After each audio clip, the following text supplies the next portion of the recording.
कहा जाता है कि सृष्टि की शुरुआत एक दिव्य ब्रह्मांडीय अग्नि से हुई।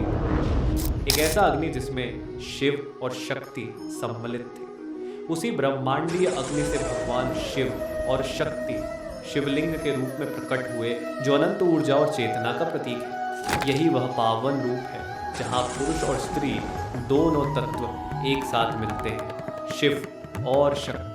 और यहीं से संतुलन, प्रेम और पूरी सृष्टि की शुरुआत होती है। भगवान शिव ने शक्ति के साथ मिलकर श्री नारायण विष्णु जी को प्रकट किया और कुछ समय बाद विष्णु जी की नाभि से ब्रह्मा जी का जन्म हुआ। जब विष्णु जी और ब्रह्मा जी पहली बार मिले तो दोनों ही खुद को दूसरे से श्रेष्ठ समझने लगे और एक दूसरे को अपना ही पिता मान बैठे। यही अहंकार धीरे धीरे बहस में बदल गया और फिर वही बहस विवाद बन गई।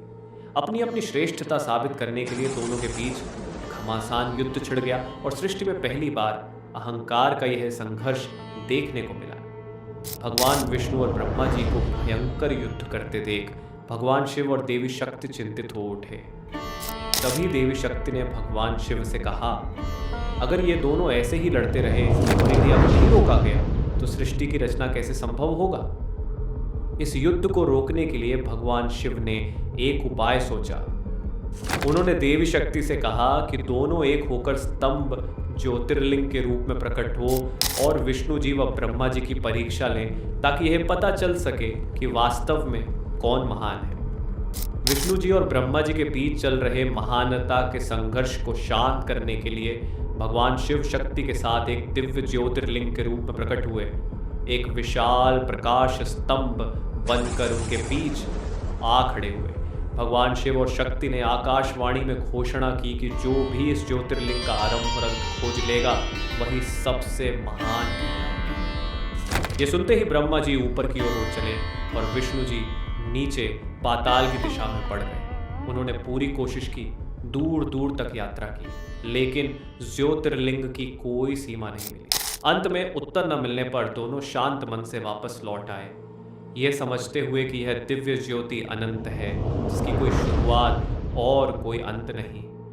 भगवान शिव शक्ति ने दोनों से पूछा, क्या तुम्हें उस दिव्य स्तंभ का आरंभ और अंत मिला।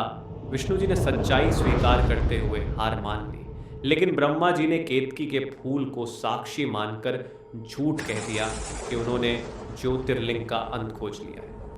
तभी भगवान शिव अपने वास्तविक स्वरूप में प्रकट हुए।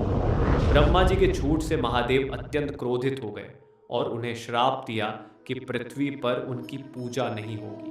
अपनी भूल का एहसास होने पर ब्रह्मा जी ने भगवान शिव से क्षमा मांगी। महादेव ने करुणा दिखाते हुए उन्हें क्षमा कर दिया और सृष्टि को सही ढंग से चलाने के लिए दोनों को अलग अलग जिम्मेदारियां सौंपी।